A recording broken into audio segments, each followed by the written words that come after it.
carburant à la pompe en République démocratique du Congo pourrait augmenter. Déclaration du ministre des Finances Nicolas Kazadi Kadima Mbouji. Selon le ministre national des Finances, le gouvernement congolais a déjà décaissé 340 millions de dollars pour la subvention du pétrole ou du carburant en faveur des pétroliers en 2022. Et ce paiement tient en compte le palier 2021. Nous parlons de Crypt Echo dans cette émission. Madame, messieurs, bonjour, bonsoir, ça dépend de l'heure à laquelle vous nous suivez. Bienvenue dans ce magazine consacré à l'analyse de l'actualité économique. Nous recevons pour ce numéro Patrick Eyalé. Il est journaliste, analyste et polémiste. Bonjour et bienvenue dans cette émission. Merci de l'invitation, Monsieur Belidou. C'est la première fois de vous recevoir dans ce magazine. Alors la toute première question, comment avez-vous accueilli la crise du carburant qui prévaut actuellement à Kinshasa? La crise qui prévaut à Kinshasa, certes, mais je pense que j'ai vu l'élément sur votre Twitter où vous montrez, vous illustrez la même crise au Congo-Brazza. J'ai eu aussi d'autres images d'illustration de la même crise dans différents pays africains, le Kenya, le Cameroun, la Guinée. Maintenant, permettez-moi de circonscrire les étapes qui ont conduit et qui conduisent jusqu'à ce jour cette crise de carburant. Vous êtes sans ignorer que ça va faire quelques mois qu'il y a une guerre qui oppose la Russie et l'Ukraine. On l'a abondamment dit, mais des personnes visiblement de mauvaise foi, doublées d'une espèce de mythomanie, sont en train de vouloir dérouter l'opinion en imputant les responsabilités de cette crise à M. Boudimbo. J'en reviendrai. M. Boudimbo qui se trouve être le ministre des hydrocarbures. Mais justement, c'est son secteur. J'en viens. La Russie produit 30% des produits en hydrocarbures mondiaux. La guerre qui l'oppose à l'Ukraine a suscité un boycott des produits en hydrocarbures de plusieurs pays de l'Occident. Ils ont décidé de sanctionner la Russie. Parmi les sanctions imposées à la Russie, ils ont boycotté l'achat des produits provenant de la Russie, qui pèsent pour 30% de production mondiale. Ce qui a eu comme conséquence, ces pays du monde occidental se sont tournés vers d'autres pôles d'approvisionnement. Lesquels pôles sont les pôles où, généralement, habituellement, nous autres pays africains, nous approvisionnons. Donc, il y a eu une espèce de congestion. La demande a été pressante parce que la guerre est toujours inattendue et ses conséquences d'autant plus. C'est là la première étape de la perturbation des fournitures des produits pétroliers. Macron disait dernièrement que la France était en guerre. Les opposants à Macron se sont mis vent debout contre lui pour dire que non, que la France n'était pas en guerre Mais ceux qui sont dotés de bon sens ont expliqué cette formule pour dire que les conséquences de la guerre qui oppose la Russie et l'Ukraine vont impacter sur nous. Vous voulez dire que la crise ou la pénurie actuelle est simplement une conséquence logique de la guerre russo-ukrainienne? Vous avez tout si bien dit, sauf la guerre de simplement. Je souscris à tout ce que vous avez dit, mais j'extirpe l'adverbe simplement. Pourquoi? Parce que cette crise est une conjonction dont ce que vous venez de dire est l'une de causes. L'autre cause étant la subvention des produits pétroliers. Justement, c'est là le nœud de la question. Vous avez évoqué tout à l'heure là les Congo-Brazzaville, mais la situation a été décantée. L'Angola n'a pas la même situation actuelle que la RDC vit. Mais le Congo, justement, le problème, c'est au niveau du gouvernement, ce que la population en dit, parce que lui-même, le ministre des Finances, reconnaît qu'il y a eu de retard dans le paiement des subventions. Est-ce qu'il ne se pose pas un problème de management politique d'abord au ministère des Hydrocarbures avant d'entamer le ministère des Finances? J'ai lu j'étais quasiment ébaudi en lisant le tweet d'une personne célèbre dans les réseaux sociaux qui a candidaté pour être président de la République, ni plus ni moins, dire qu'il suffisait au ministre des Hydrocarbures d'augmenter le prix du litre à la pompe et nous aurions pas connu toute cette crise. J'ai dit, bon Dieu, quelle méconnaissance à ce niveau. De cette Kikouni. Je crois bien que c'est lui. À ce niveau, ne pas savoir que la compétence est d'attribution, qu'il ne revient pas au ministre des Hydrocarbures de fixer les prix du litre à la pompe. Cette compétence est dévolue au ministre de l'économie nationale. Ça, c'est de un. De deux, dire et penser que nous sommes dans Alice au pays de merveilles, qu'il suffit, qu'il aurait, c'est faire preuve d'un simplisme, je dirais, quasiment criminel de la part de ce monsieur. Pourquoi? Vous imaginez aujourd'hui que le gouvernement décide de ne plus subventionner. Le ministre des Finances l'a dit.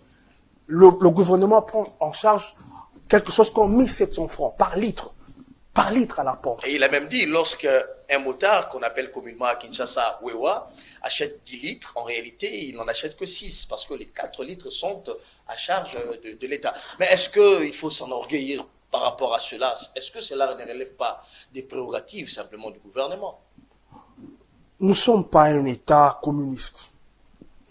Mais à cause de la fluctuation du marché du pétrole, qui est un marché très fluctuant, le gouvernement, et nous sommes dans la continuité de l'État, parce que ce n'est pas une décision prise par ce gouvernement, c'est une décision qui a été prise par le régime précédent, que le gouvernement actuel a jugé bon de continuer, tout en rappelant qu'il a hérité de ce régime des dettes en la matière, des dettes qu'il éponge.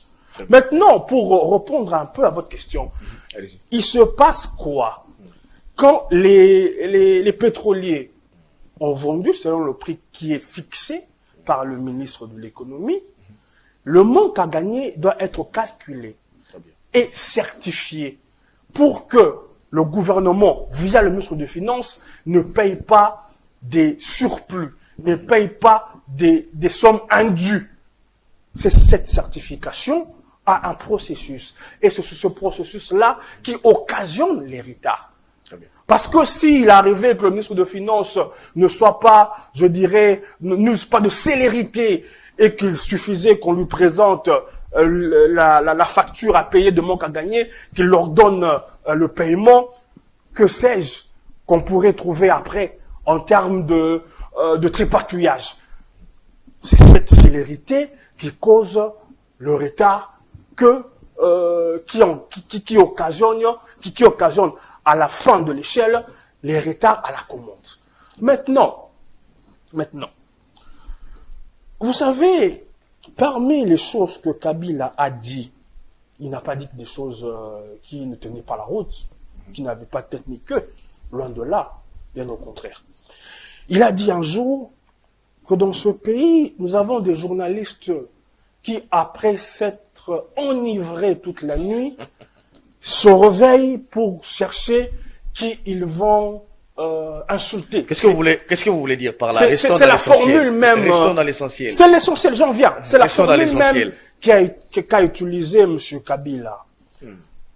Que certains quidam n'est pas l'information. Comment ça? Que certains quidam se posent des questions, on peut comprendre. Mais que des personnes, supposément, prétendument journalistes, s'amènent devant caméra,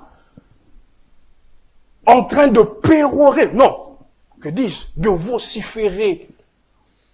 Non, Boudimbo, comme si quelqu'un était en train de piquer une crise. Ne donne pas l'impression que le ministre Boudimbo n'y est pour rien dans cette crise, Patrick. Je vais vous expliquer. C'est son secteur. Je veux vous expliquer. Lorsqu'il y a ça ne va pas, c'est à lui d'apostropher tout justement. Vous voulez nous dire qu'il est innocent? Vous faites bien de poser la question. C'est pour cela que j'ai dit qu'un coup d'âme ne sache pas quelles sont les attributions des ministres des hydrocarbures, je peux comprendre. Mais que des personnes politiques, journalistes, ignorent cela, viennent dans un plateau télé. Alors dites-nous la prérogative. Permettez-moi d'éclairer un peu pour parachever M. Mbosso qui disait « Nyon Seza théâtre T » en bouffon, racontant des histoires qui ressemblent à une pièce de théâtre, mais qui n'amuse que les personnes friandes. Qu'est-ce que vous voulez dire par là concrètement? Ce que je veux dire par là. Allez-y. Le ministre des hydrocarbures, vous savez qu'il n'a même pas compétence d'acheter le carburant. Cette compétence est dévolue à nos sociétés ayant reçu mandat pour ça. Kobil et Sonaïdroc. Quand bien même, donc vous voulez dire la responsabilité aujourd'hui de la crise revient aux sociétés pétrolières? Où est-ce que la responsabilité du ministre était engagée et est engagée? Mais c'est lui qui s'occupe de la politique des hydrocarbures, justement. J'en viens. Gouverner, c'est prévoir. J'en viens. Mais c'est bien ce qu'il a fait. Ayant constaté une baisse de stock, la baisse de stock occasionnée par le retard du bateau qui était commandé contenant suffisamment de l'essence pour permettre aux consommateurs de ne pas connaître de tracasserie. Ce bateau, et c'est des choses vérifiables, a pris du retard. Le ministre des hydrocarbures, ce qui est dans sa compétence, a demandé au gouvernement de suppléer à la responsabilité des pétroliers, que le gouvernement supplée en commandant aussi. Le gouvernement ne fait pas le commerce. Mais il a été suggéré au gouvernement de commander aussi. C'est la proposition du ministre des hydrocarbures. C'est la proposition du ministre. De commander aussi, d'acheter. Non, vous voulez dire. Il n'achète pas. Il fait la proposition. Très bien.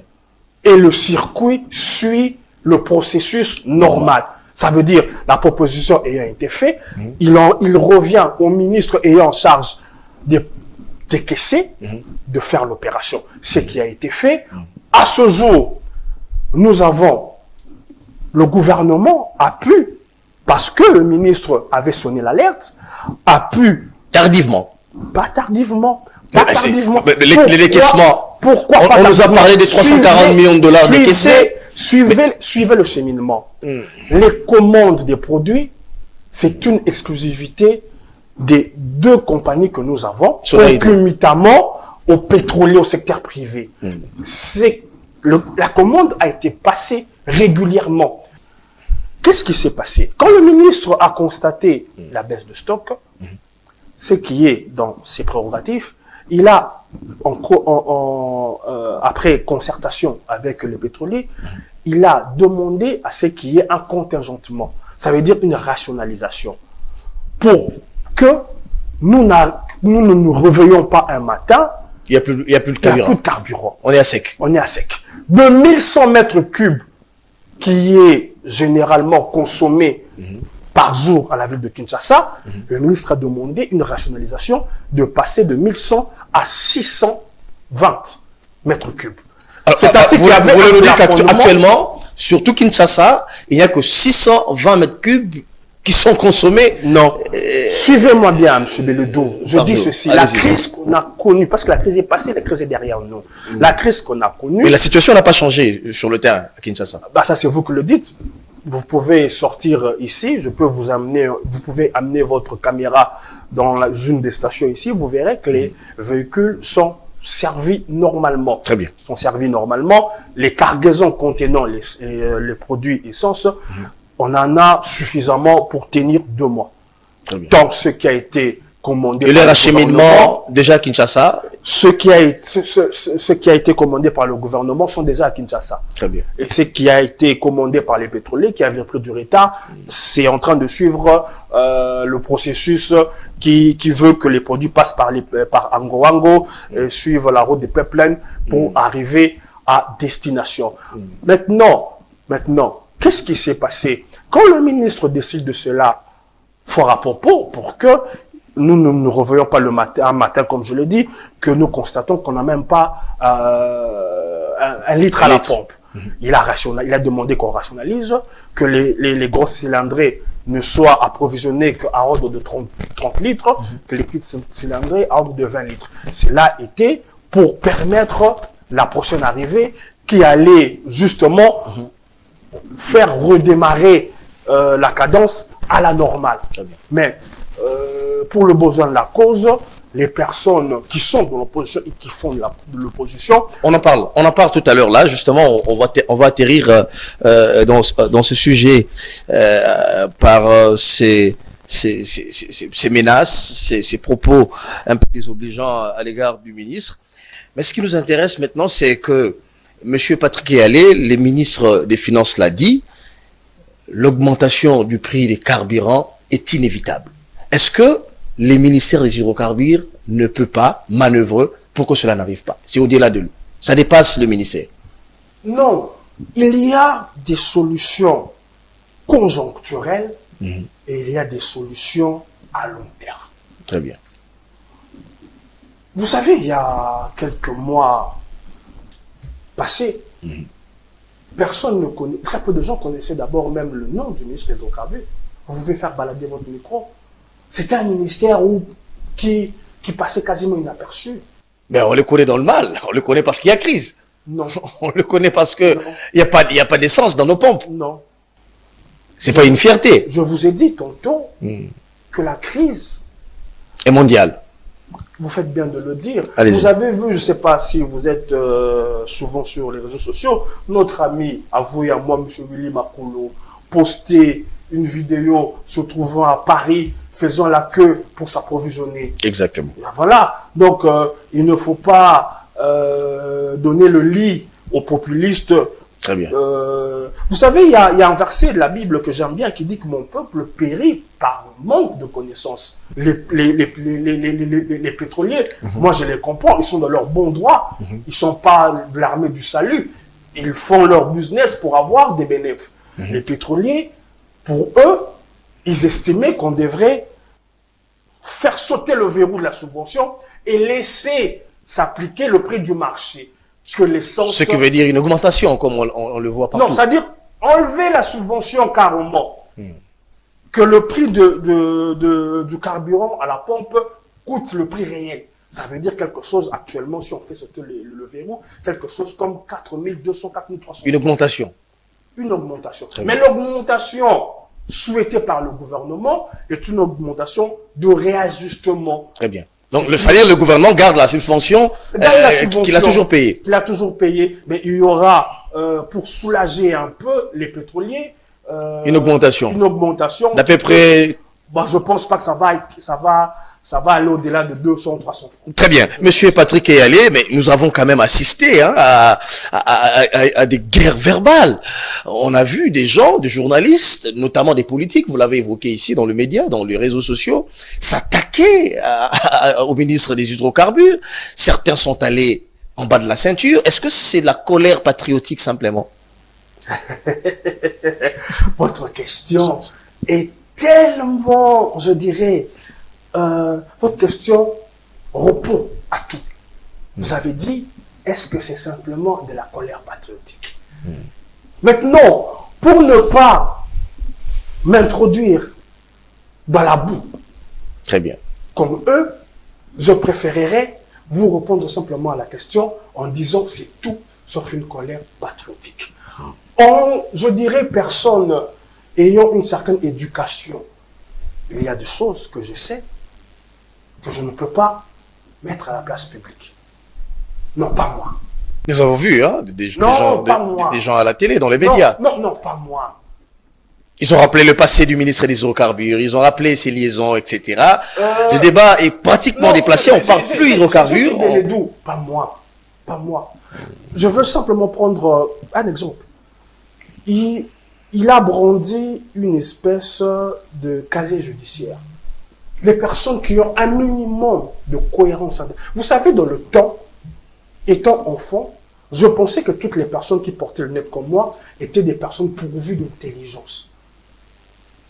Mais je me rends compte, ayant grandi aujourd'hui, qu'il ne suffit pas de mettre des lunettes pour être doté. Mais on brandit quand même la moralité. Est-ce qu'on peut laisser un ministère à quelqu'un de peu de moralité, etc. On évoque plusieurs questions. On va terminer ces sujets par là. La moralité. Le casier judiciaire qui a été brandi, entre nous, soit dit, c'est vraiment au balobaka, mbata. Quand quelqu'un arrive à utiliser biloko oyo, permettez vraiment dans le allez-y, allez-y. Biloko yalo ita, ça veut dire que ça montre le niveau de fiel, d'aigreur qu'a cette personne. Que l'on accuse quelqu'un pour les choses qu'il a fait, qui sont prouvables et vérifiables, on peut comprendre, mais qu'on en arrive à concocter des choses pour simplement nuire. Vous voyez là où se situent les débats. Vous avez dit de quoi on bat de la ceinture. Très bien. Je ne suis pas en même. C'est pas parce qu'il n'y a pas des arguments contraires en bas de la ceinture à mettre. Non, bien au contraire. Bien au contraire. Vous savez, moi, un homme, c'est quelqu'un qui pense ce qu'il dit et qui dit ce qu'il pense. Je ne peux pas contenir en moi des éléments que ma conscience connaît, des courbettes. On va terminer ce sujet. Je ne peux pas en dévers moi savoir que je partais chez ces messieurs, que je m'asseyais, que je venais demander le monde. Je dis bien, je venais demander le monde. Qu'est-ce que vous voulez dire par là? Si vous ne comprenez pas ce qui suit, allez-y. Vont comprendre. Que je venais demander le monde et que cela m'était donné. Mais pour quelque chose qui peut-être sera révélé dans les jours qui viennent par les personnes ayant, je dirais, mandat de le faire, on voit là, je dirais, le flot de haine, le flot de... c'est même les mots pour qualifier la succession d'ignarités qui sont sorties.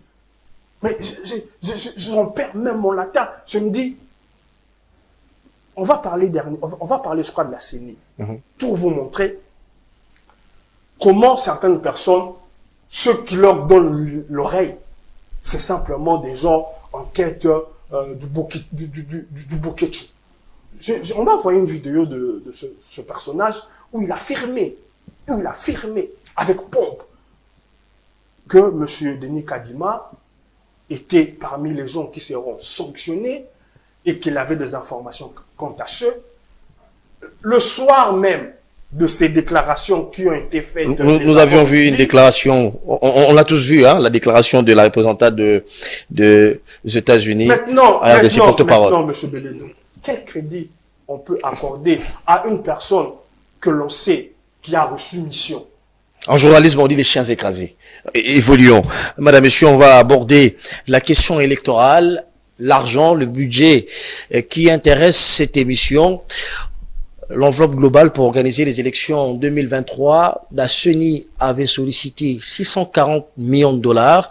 Aujourd'hui, le ministre des Finances de la RDC, Nicolas Kadima Ndjouji, dit avoir décaissé près de 288 millions de dollars. Mais jusque-là, la Commission électorale nationale indépendante continue à se plaindre à moins de 15 mois de la tenue des scrutins de 2023. Est-ce là un signe qui augure un glissement en 2023? Beaucoup d'argent sorti, mais peu des résultats, des inquiétudes qui continuent à gronder. Patrick Eyalé, est-ce que finalement, il en faut plus encore à la CENI à ce stade de choses pour que la CENI nous offre quand même une cartographie des bureaux de vote, pour que la CENI nous offre finalement les élections dans le délai? Puisque 288 millions de dollars ont été décaissés par le ministre des Finances, Dixit lui-même, mais la CENI continue à se plaindre. Qu'est-ce qui se passe? Il y a, je crois, et ce n'est pas monsieur le ministre des Finances qui contredira ce que je veux dire, il y a un plan de décaissement qui a été convenu, je pense, entre la CENI et le ministre de Finances, pour ne pas dire le gouvernement. La question à se poser, ce plan est-il suivi à la lettre? Si la réponse est oui, nous considérons que la sortie médiatique du ministre vaut son pesant d'or. Si la réponse est dans la négative, je laisserai ceux qui nous suivent en tirer les conséquences. Et l'argent décaissé jusque-là? Mon intervention, je me répète, il y a un plan de décaissement. Très bien. Qui a été convenu. Ce plan, il ne suffit pas de dire qu'on a donné autant. Il suffit d'étayer. Non seulement étayer, mais de rassurer que le plan de décaissement convenu J'ai respecté. est appliqué. Est appliqué. Parce que c'est en fonction de cela que les résultats, étape par étape, sont liés. Sont liés. Il ne faut pas simplement dire « j'ai donné autant ». Oui, vous avez donné autant. Pour quelle ventilation? Pour quelle étape? Parce que le processus, c'est pas pour rien qu'on appelle cela processus. Ça veut dire c'est quelque chose qui s'est fait par graduation. Très bien. Par étape. Quand vous avez donné l'argent pour telle étape, si l'argent décaissé pour l'étape en question n'a pas été faite, là, on peut dire il y a problème. Alors, mais si l'argent qui a été décaissé, par exemple, on nous annonce l'enrôlement pour fin décembre de cette 2022 année en cours. Mais il y a eu un processus. L'enrôlement et l'identification. Voilà. Il y a eu un processus qui a été fait pour que la CENI nous annonce qu'en cette période, nous connaîtrons l'enrôlement des électeurs. Et cette étape-là, ce niveau de processus qui atteint cette étape-là, demande un financement parce que chaque niveau a un financement qui est... Monsieur Yalé, on veut bien parler des niveaux. Moi, j'aurais bien voulu que vous nous amenez, par exemple, des éléments chiffrés. Vous dites, pour telle étape, il en fallait autant.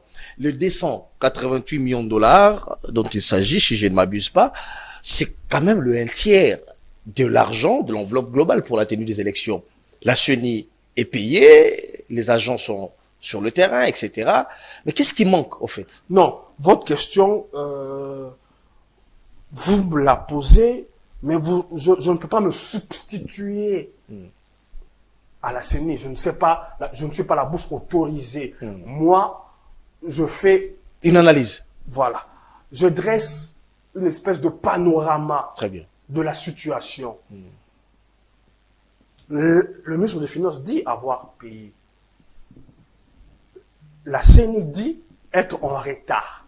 Des frais d'opération. 3 mois à 4 mois de frais d'opération. Il faut que le ministre de la Finance soit précis pour nous permettre à nous autres d'être aussi précis dans le panorama que l'on dresse. Y a-t-il, oui ou non, à ce stade, un retard en ce qui concerne les frais d'opération?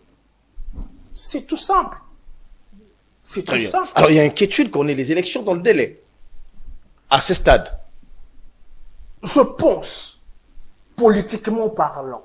Le glissement est inévitable. Je pense que politiquement parlant, il ne serait pas dans l'intérêt du candidat Tshisekedi, aujourd'hui président, qu'il y ait glissement. Donc, c'est-à-dire, il faut maintenant faire pression sur les ministères des Finances. Je me répète. Il ne va pas de l'intérêt du candidat Tshisekedi qu'il y ait glissement. Et pour qu'il n'y ait pas glissement, entre autres, il ne faut pas que la responsabilité, quant au décaissement de fonds qui doit être mise à la disposition de la CENI, soit imputée au gouvernement. Très bien. Donc, vous en croire, Kazadi serait l'homme par qui les glissements passeraient, si on s'en tient à la situation actuelle. Si on regarde les choses avec distance, et si il est vrai que la CENI connaît 3 mois à 4 mois de retard de frais d'opération. Oui, le président de la CENI l'a dit, que la CENI avait 4 mois de frais d'opération d'arriéré. Mais il va de soi que si cette information qui n'a pas été contredite par le ministre des Finances, il en va de soi que cette information est telle que la CENI l'a mis à la place publique, il en va de soi que la responsabilité de l'argentier de la République est entamée. Autre chose, c'est un débat, puisqu'on parle élection, on va rester dans ça avant de chuter. La classe politique s'agite déjà sur les élections à venir. On nous parle d'une cartographie des bureaux de vote qui s'est déroulée de manière un peu pas ordinaire. On a eu à faire du gangstering, du forcing pour avoir une cartographie biaisée à ce stade des choses. Pourtant, l'esprit de l'article, je crois, 57 ou 47 de la commission de la loi électorale dit clairement, cet esprit de la loi dit clairement que la cartographie des bureaux de vote est une opération qui doit venir pas en amont, mais en aval de l'identification et l'enrôlement des électeurs. Est-ce que il n'y a pas l'ombre du tripatouillage électoral qui se dessine déjà? Le flou entretenu de manière délibérée, je crois que c'est de manière délibérée, parce que si c'est pas délibéré, ça serait le summum des, je dirais, des linéarités. Donc, vous avez bien l'expression. Je sais pas pourquoi ça me revient souvent. Donc, le flou entretenu délibérément, c'est fait à dessein. C'est fait à dessein. À ce jour, il y a plutôt eu cartographie de centres d'inscription. Pas des bureaux de vote. Qui n'est pas à confondre à la cartographie de bureaux de vote. Très bien. Je vous ai dit ici que la CENI a dit qu'il y aura enrôlement en décembre. Mais il faudrait que l'on sache où on va s'enrôler. C'est quelque chose d'aussi simple. Et le travail qui a été fait par la CENI, c'est ce travail-là d'identifier les centres d'inscription, de délimiter les centres d'inscription. Et à quoi servirait l'identification des centres d'inscription à ces stades? Ça permettrait quoi? Ça permettrait de savoir, moi qui suis électeur, où j'irai m'enrôler. La cartographie me permet de savoir, moi, en tant que citoyen habitant tel espace, où se limite mon espace électoral. Très bien. Là où j'irai m'inscrire, c'est là où je voterai. Vous comprenez? Très bien. À ne pas confondre avec la cartographie des bureaux de vote. À ne pas confondre avec la cartographie de bureaux de vote. Confusion entretenue pour le besoin de la cause. Merci, monsieur Patrick Eyalé, en tout cas, d'avoir été le nôtre. Mais on va terminer par ce tout dernier sujet, puisque la régie me fait déjà signe. Il nous reste 10 minutes. On va prendre nos 7 petites minutes. D'abord, la polémique autour du salaire des députés nationaux. Les chiffres nous intéressent dans cette émission. Pendant que le PIB de la population, pendant que le train des vies des professeurs des universités, des enseignants, etc., est pratiquement dans des conditions que nous maîtrisons nous tous, un débat surgit, 21 000 $ de salaire d'un député national en RDC. Est-ce que c'est là aussi l'équilibre social? Il y a à boire et à manger dans ce débat, tant au niveau de la personne et de ceux avec lui dénoncent ce salaire qui, somme toute, est assez conséquent, et il y a aussi à boire et à manger chez les personnes incriminées. Mais je vais d'abord commencer par désintoxiquer l'information distillée par les dénonciateurs. Quand on parle de 21 000... Martin Fayoulou, notamment, il est député national. Il s'agit de lui. Quand on parle de 21 000, c'est... Cette phrase me revient encore, un peu comme une hérité, cette formule me revient encore, cette formule qui dit de la Bible, qui est le livre qui contient beaucoup de sagesse, mon peuple périt par manque de connaissance. On parle de Fayoulou quand même. Oui. Là, j'enlève connaissance, je mets information. Et c'est pour dire que l'information, quand elle est, je dirais, travestie ça peut créer, c'est que ça crée. Le 21 000 $ ne constitue pas, si tel est le cas, les salaires. Il y a dans le traitement des salariés qui sont des dépendants de l'État, des fixes et des variables. Chez les députés, on appelle ça émolument. Chez d'autres corps, d'autres catégories professionnelles dépendant de l'État, on appelle ça salaire. Parfois, bon, pas parfois, chez les militaires soldes. Pour revenir aux députés, ils ont un émolument qui est fixe, qui ne bouge pas. Et à côté de cela, Des invisibles. Ils ont d'abord des primes. Et des invisibles. J'en viendrai. Ils ont des primes et il y a une rubrique qu'on appelle invisible. Ça, c'est le premier élément. Dire comme ça, en étant Martin Fayoul, les députés perçoivent 21 000 $, c'est purement du populisme. Comment ça? Parce que le salaire n'est pas de 21 000 $ et il le sait. C'est la sommation des primes et de ce que vous avez évoqué. Voilà. Les primes sont, on le sait, les primes sont ponctuelles. Nulle part dans une assemblée, vous avez des commissions permanentes. Les primes, certaines primes sont consécutives à votre participation à une commission. Certaines primes sont consécutives au déplacement des députés quand ils sont en vacances parlementaires. Bon, on a suivi Mende faire des ventilations, faire l'inventaire de tout ce qu'ils ont comme argent. Il a parlé de 8 000 $ et puis 7 500, c'est ça qui nous amène à 15 000 quelques.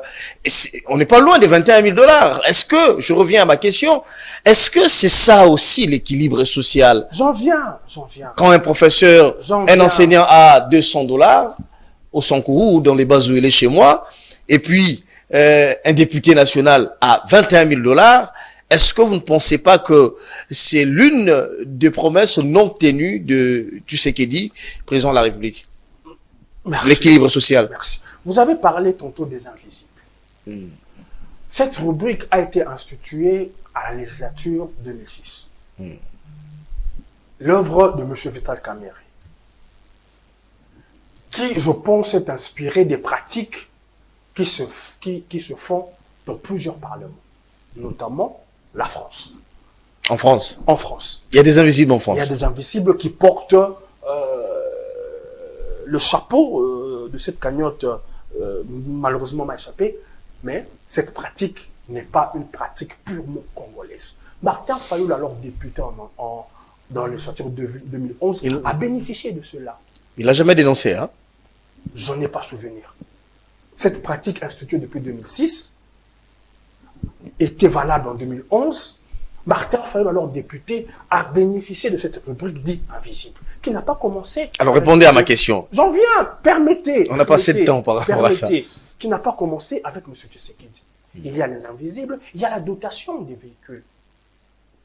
Tous ont reçu des dotations. Tous ont reçu à l'époque de M. Ils auraient bien dit à leurs donateurs d'acheter des ambulances, par exemple. À l'époque de M. Fayoul, c'était des extraits, Nissan extraits. Il en a bénéficié. Voyez-vous. Mais, quand, je dirais pour le besoin de la cause, là, quand on donne des palissades, ceux, entre autres Martin Fayoul, qui hier avait reçu des Nissan extraits, oh là là, oh là là, oh là là. Quand on donne des invisibles, lui, comme beaucoup d'autres, ont reçu des invisibles, oh là là, oh là là. Je voulais d'abord dénoncer cette hypocrisie, cette tartufferie. Très bien, mais vous êtes d'accord quand même avec des sommes colossales qui constituent les salaires des députés? Je suis d'avis que tout compte fait, émolument plus prime, quand un député peut coûter à lui seul 21 000 $ à la République, là où l'enseignant, le médecin, le professeur d'université n'arrive pas à 1/10 de cette somme. Vous n'avez pas cité des militaires, hein? Les militaires aussi, là où ils n'arrivent pas à 1/10 des sommes perçues par les politiciens, je dis, c'est une injustice qui ne peut qu'être condamnée. De bonne foi. Très bien. Ne peut qu'être condamnée. Une injustice qui ne peut qu'être condamnée. Je veux retenir ce mot et avant de terminer cette émission, dans 2 minutes, on termine l'émission. 65 millions de $. que l'Ouganda vient de payer à la RDC comme première tranche sur le 325 millions de dollars à payer au courant de l'année. Cela est dû aux frais des dédommagements de justice s'agissant de la guerre qui a eu à Kisangani en RDC où beaucoup de Congolais ont été fauchés. Il est vrai que la RDC a demandé près d'1 milliard de dollars, mais nous en sommes quand même à 325 millions. Est-ce que le 65 millions de dollars pourra soulager les dommages causés à la République? Malheureusement, je n'ai pas pu terminer, je n'ai pas pu cheminer ma pensée dans la question précédente. Bon, cette question, je vais la lier au sujet précédent et à un autre sujet qu'on n'a pas abordé. C'est bien que la République ou les victimes de cette barbarie aient aujourd'hui la possibilité de percevoir cette somme. Mais ma réflexion est celle-ci. Aujourd'hui, on nous annonce un budget qui sera de 14 milliards.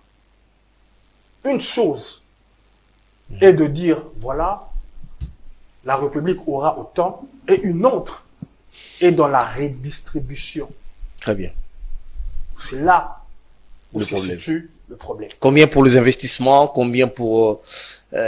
Tant pour le budget que pour cette somme payée en termes de dédommagement, il faut maintenant que la redistribution soit équitable. soit équitable.